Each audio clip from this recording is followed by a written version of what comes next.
saya Elia Vina, saya dari Prodi Pendidikan Ekonomi dengan NPM 220404030007. Di sini saya akan menjelaskan materi tentang pengorganisasian dalam rangka untuk memenuhi tugas mata kuliah pengantar manajemen.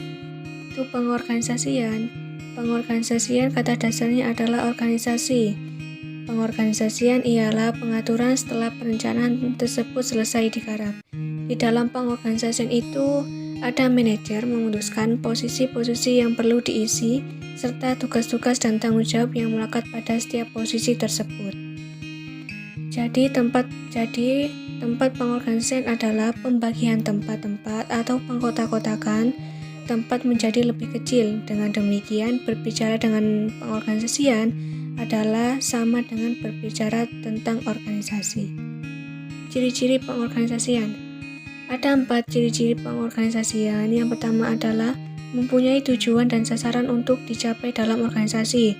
Yang kedua, mempunyai aturan yang harus ditaati oleh anggota dari organisasi tersebut. Yang ketiga, mempunyai pembagian kerja atau bisa disebut juga dengan kerjasama. Yang keempat adalah ada yang mengkoordinasi tugas dan wewenang. Ini merupakan ciri-ciri organisasi, karena dalam kehidupan kita tidak lepas dari organisasi, dimulai dari lingkungan yang sederhana, dari keluarga hingga struktur yang rumit seperti organisasi pemerintahan. Selanjutnya yaitu struktur pengorganisasian. Apa itu struktur pengorganisasian? Merupakan suatu susunan dan hubungan antara tiap bagian serta posisi yang ada pada suatu organisasi atau perusahaan dalam menjalankan kegiatan operasional untuk mencapai tujuan. Nah, di sini ada 4 struktur organisasi. Yang pertama adalah adanya spesialisasi kegiatan kerja. Yang kedua, adanya standarisasi kegiatan kerja. Yang ketiga, adanya koordinasi kegiatan kerja. Yang keempat, besaran seluruh organisasi. Jadi inilah 4 elemen atau struktur organisasi yang merupakan alat untuk membantu manajemen dalam mencapai tujuannya. Selanjutnya ada faktor-faktor yang mempengaruhi struktur organisasi. Dalam faktor-faktor ini terdapat 4 yang mempengaruhi tentang struktur organisasi. Yang pertama adalah ada strategi, ada skala, teknologi, dan lingkungan. Yang pertama kita akan bahas adalah strategi. Strategi organisasi adalah sebagai upaya pencapaian tujuan organisasi. Di sini, jika struktur organisasi dibentuk sebagai jalan untuk mencapai tujuan, maka struktur organisasi pun selayaknya sejalan dengan strategi organisasi. Maka jika terjadi perubahan pada strategi organisasi akan berdampak pula pada perubahan struktur organisasi. Yang kedua adalah skala organisasi. Ini adalah terdapat organisasi yang berskala besar dan kecil. Maksudnya yaitu di antaranya ada dari jumlah penjualan, pasar hingga jumlah tenaga kerja. Organisasi yang berskala besar itu artinya organisasi tersebut barangkali memiliki berbagai cabang di berbagai daerah dikarenakan bangsa pasarnya yang luas, dengan demikian memiliki tenaga kerja yang juga tidak stabil. Yang ketiga adalah teknologi faktor. Apa itu teknologi faktor? Yaitu terkait dengan penggunaan alat-alat bantu dalam sebuah organisasi. Nah, jadi di sini maksudnya adalah terkait dengan cara bagaimana suatu pekerjaan dilakukan. Selain itu juga faktor teknologi berkaitan dengan penggunaan alat-alat bantu dalam sebuah organisasi. Yang terakhir adalah lingkungan. Lingkungan adalah menuntut organisasi juga untuk menyesuaikan diri secara dinamis. Jadi maksudnya adalah menyesuaikan diri secara dinamis itu adalah proses penyesuaian yang dilakukan oleh organisasi, juga termasuk dalam penentuan struktur organisasinya di lingkungan yang dinamis. Jadi itu adalah penjelasan dari faktor-faktor yang mempengaruhi struktur organisasi. Selanjutnya ada unsur-unsur pengorganisasian. Unsur-unsur pengorganisasian adalah secara sederhana organisasi memiliki 3 unsur, yaitu orang, kerjasama, dan tujuan bersama. 3 unsur organisasi ini tidak berdiri sendiri, tetapi saling kait atau saling berhubungan sehingga merupakan sesuatu kesatuan yang utuh. Ada 5 unsur-unsur pengorganisasian. Yang pertama adalah man, yaitu orang-orang. Disebut dengan istilah pegawai atau personel. Pegawai atau personel yang terdiri dari semua anggota atau warga organisasi yang fungsi dan tingkatnya terdiri dari unsur-unsur atau administrator sebagai unsur pemimpin tertinggi dalam organisasi. Yang kedua adalah kerjasama. Kerjasama ini merupakan suatu perbuatan bantu-membantu, akan suatu perbuatan yang dilakukan secara bersama-sama untuk mencapai tujuan bersama. Oleh karena itu, semua anggota atau semua warga yang menurut tingkatannya dibedakan menjadi administrator, manajer, dan pekerja. Secara bersama-sama merupakan kekuatan manusiawi dalam organisasi. Yang ketiga ada tujuan. Tujuan ini merupakan arah atau sasaran yang dicapai. Tujuan ini menggambarkan tentang apa yang dicapai atau yang diharapkan. Tujuan ini merupakan titik akhir tentang apa yang harus dikerjakan. Juga menggambarkan tentang apa yang harus dicapai melalui prosedur, program, pola, kebijaksanaan, strategi, anggaran, dan peraturan-peraturan yang telah ditetapkan. Selanjutnya, peralatan.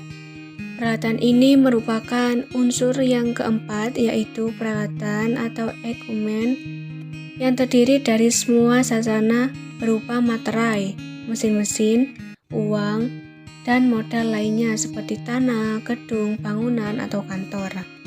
Yang terakhir adalah lingkungan atau environment, yaitu tentang faktor lingkungan yang misalnya keadaan sosial, budaya, ekonomi, dan teknologi yang termasuk dalam unsur lingkungan. Selanjutnya adalah azas-azas organisasi. Azas ini berhubungan dengan organisasi yang baik, efektif, efisien, serta sesuai dengan kebutuhan harus didasarkan pada azas. Ada beberapa azas dalam organisasi. Yang pertama ada azas tujuan organisasi.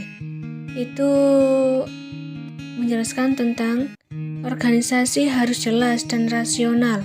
Apakah bertujuan untuk mendapatkan laba ataukah untuk memberikan pelayanan? Hal ini merupakan bagian penting dalam menentukan struktur organisasi. Yang kedua ada asas kesatuan tujuan. Ini tentang suatu organisasi harus ada kesatuan yang ingin dicapai. Organisasi secara keseluruhan dan tiap-tiap bagiannya harus berusaha untuk mencapai tujuan tersebut. Organisasi akan kacau bila tidak memiliki kesatuan tujuan. Yang ketiga, ada azas kesatuan perintah. Ini menjelaskan tentang setiap bawahan menerima perintah ataupun memberikan pertanggungjawaban hanya kepada satu orang atasan. Namun, seorang atasan dapat memerintah beberapa orang bawahan. Yang keempat adalah azas tanggung jawab. Ini tentang pertanggungjawaban dari bawahan terhadap atasan harus sesuai dengan garis wewenang dan pelimpahan wewenang. Dengan kata lain, seseorang hanya akan bertanggung jawab kepada orang yang melimpahkan wewenang tersebut.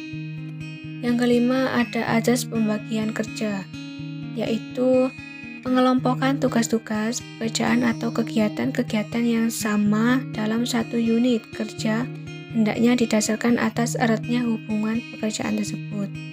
Yang keenam adalah azas penempatan personalia, yaitu penempatan orang-orang pada setiap jabatan harus didasarkan atas kecapakan, keahlian, dan keterampilannya. Penempatan harus dihindarkan. Aktivitas organisasi yang optimal memerlukan penempatan karyawan yang tepat. Untuk itu, harus dilakukan seleksi yang objektif dan berpedoman atas job specification dari jabatan yang akan diisinya. Yang ketujuh ada azas efisiensi, yaitu tentang suatu organisasi dalam mencapai tujuannya harus dapat mencapai hasil yang optimal dengan pengorbanan yang minimal. Yang kedelapan ada azas kesinambungan, yaitu tentang organisasi harus mengusahakan cara-cara untuk menjamin kelangsungan hidupnya. Dan yang terakhir adalah azas koordinasi, yang merupakan rangkaian dari asas-asas organisasi lainnya. Koordinasi ini dimaksudkan untuk mensinkronkan dan mengintegrasikan skala tindakan supaya terarah pada sasaran yang ingin dicapai. Itu merupakan asas-asas dalam organisasi. Dan yang terakhir ada proses atau langkah-langkah dalam pengorganisasian. Dalam proses ini harus ada tujuan. Manajer harus mengetahui tujuan organisasi yang ingin dicapai, apa profit motif atau service motif. Pertama ada penentuan kegiatan-kegiatan. Ini yang dimaksud adalah manajer harus mengetahui, merumuskan dan menspesifikasikan kegiatan-kegiatan yang diperlukan untuk mencapai tujuan organisasi dan menyusun daftar kegiatan-kegiatan yang akan dilakukan. Yang kedua adalah pengelompokan kegiatan-kegiatan. Yang dimaksud dengan ini adalah manajer harus mengelompokkan kegiatan-kegiatan ke dalam beberapa kelompok atas dasar tujuan yang sama. Yang ketiga, pendelegasian wewenang. Ini yang dimaksud adalah manajer harus menetapkan besarnya wewenang yang akan didelegasikan kepada setiap departemen. Yang keempat, tentang kendali. Ini merupakan manajer harus menetapkan jumlah karyawan pada setiap departemen atau bagian. Yang kelima, perincian peranan perorangan. Yang dimaksud dengan ini adalah manajer harus menetapkan dengan jelas tugas-tugas setiap individu karyawan supaya tumpang tindih tugas terhindarkan. Yang keenam, tipe organisasi, yaitu manajer harus menetapkan tipe organisasi apa yang akan dipakai, apakah line organization, line and staff organization, atau function organization. Dan yang terakhir adalah struktur organisasi, yang merupakan manajer harus menetapkan struktur organisasi yang bagaimana yang akan dipergunakan, apa struktur organisasi segitiga vertikal, segitiga horizontal, berbentuk lingkaran, berbentuk setengah lingkaran, berbentuk kerucut, vertikal atau horizontal, ataukah berbentuk oval. Jika proses pengorganisasian di atas dilakukan dengan baik dan berdasarkan ilmiah, maka organisasi yang disusun akan baik, efektif, efisien, dan sesuai dengan kebutuhan perusahaan dalam mencapai tujuannya. Demikian beberapa hal materi pengorganisasian yang bisa saya sampaikan. Semoga bermanfaat untuk kita semua. Apabila ada kekurangan, mohon maaf. Terima kasih. Wassalamualaikum warahmatullahi wabarakatuh.